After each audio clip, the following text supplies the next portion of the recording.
This is Dr. Senthil, Associate Professor, Department of EEE, SNS College of Technology. My subject is 19WT301, Power Electronics and Drives. We are sailing in unit number 4. This is a case study video on hoist load, which is operating on 4 quadrant operation. So will you clear me to be clear easy way? Yeah, sure, Joshua. So first of all, let's see the graph what we did today. And so this is the graph. Basically, what they have plotted in this graph is that uh, it is between load torque and the speed of the motor. Yeah. So as you can see here, this y-axis will be taken as a speed of the motor, and this x-axis will be the torque. So what we are doing is that based on the load, hoisting load, so we'll be plotting, we'll be giving each quadrant will have some specific behavior. So with this help of speed and the torque, we will be plotting this. So there are two types of quadrant operations. So basically, two quadrant will have motoring mode and a braking mode, which is that one quadrant will have a forward motoring and another quadrant will have reverse motoring, and same as that total four quadrant, right? So another two quadrant will have braking mode, which is that forward braking and reverse braking. Based on the torque and speed characteristics, we will be noting down this. So first of all, let's see what hoisting load does. Basically, we can take it as an example of elevator. So I will show you the video here.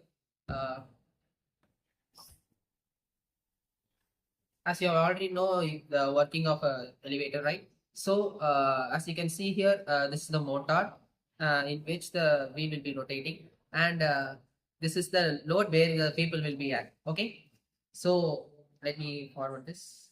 Yeah, and here is the counterweight. So basically, the counterweight is the counterweight will be used to avoid using the motor. The operation of the load is that as you can see here, the people's where they are standing is the load, which is called as a load cage, and the counterweight will be weight which supports this load and the motor in order to give a smooth operation. So as we see in this motoring hoisting load. So coming back to this quadrant operation, let's see about first quadrant. So what we'll be doing, focusing on the parameters is that speed of the motor, load torque. The load torque is that based on the counterweight or motor torque. So based on these, the torque there will be two torque. One is a motor torque and another is load torque. So first plotting on this. Whether the motor torque is opposite to load torque? Yeah. So the two torque will always be opposite to each other. The load torque assists the motor torque, and motor torque assists the load torque. So let's see about the each and every quadrant. Like I said, there will be three parameters: speed parameter based on the motor speed, and load torque parameter and motor torque parameter. Motor torque, as you already know, motor torque will be present in the motor, and the speed of the motor is direction the line will be moving, whereas this the cable, and the load torque will be focusing on the assisting the motor where the load is present. So in the first quadrant, let's say the counterweight is always present in the because it is a permanent weight, whereas in the in the cage where the opposite to it will be calculating based on the whether the people is present or not. So let's say for two cases, one is people is present and people is not present. So in this loaded cage, there will be peoples in first quadrant. Let's say there will be counterweight and also both loaded weight. So in first quadrant, the motion will be in the forward motion, where the from bottom to top. The people who want to move to the top floor will be moving in a forward direction, in upward direction. So since it is an upward direction, the motor's speed will be in the clockwise, anti-clockwise direction. So yeah, so the as you can see here, it will be in anti-clockwise direction. Once you know that the counterweight and loaded cage will be have some weight, right? So the counterweight will be less than that of the loaded cage. So in this loaded cage, based on this, the load will torque will be clockwise direction. You can understand that. Counterweight is less weight, so loaded cage will be the more weight. So the more weight, where is the more weight? There will be that direction will be the load torque. So as you can see is the load torque is in a loaded case side. Direction It is in anti-clockwise. unload, the load torque will be. Yeah, that will be in opposite side. We'll be seeing in next quadrant. So as you have already know that the load torque and motor torque will be in opposite manner. So the load torque is in this side as you calculate based on the loaded case. So the torque is in opposite direction.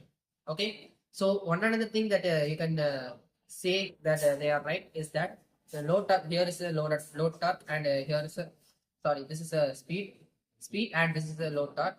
If the both speed is plus, then it will be in anti-clockwise direction. If it is minus, then it will be anti-clockwise direction for any cases. Okay. So let's see about second quadrant. In the second quadrant, once you understand first quadrant, rest of them will be easy. So in here, we will be taking empty cage, whereas the motion is from bottom to top, which is a forward motion, and the load weight, the speed is as you can already know that is forward motion. The speed, rotation speed will be in a anti-clockwise direction. So so now you can see that the counterweight will be more than the empty cage. So the load will be in clockwise direction. Okay. So since load torque is in clockwise direction, it is opposite to the motor torque. Yeah.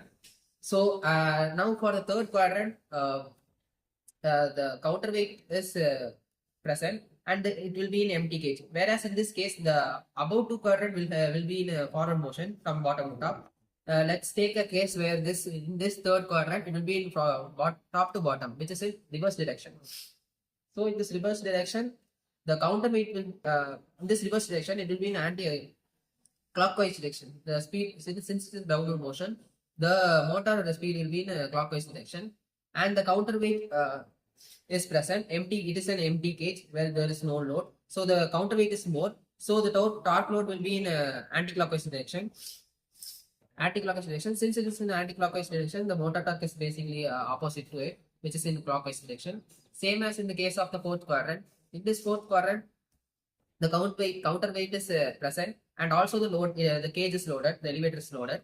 So in this case, same as the third quadrant, it will be in a reverse motion. So this is in the reverse motion, the speed will also be in clockwise direction, and the more load is present in the elevator where people is present. So the torque load will be in clockwise direction, and it is opposite to the motor torque. That's all about it. One key note, as I already said that each quadrant will have some mode of operation, forward motoring, reverse motoring, braking, those operations. So we can consider it by focusing on as you already know that torque has some positive and negative.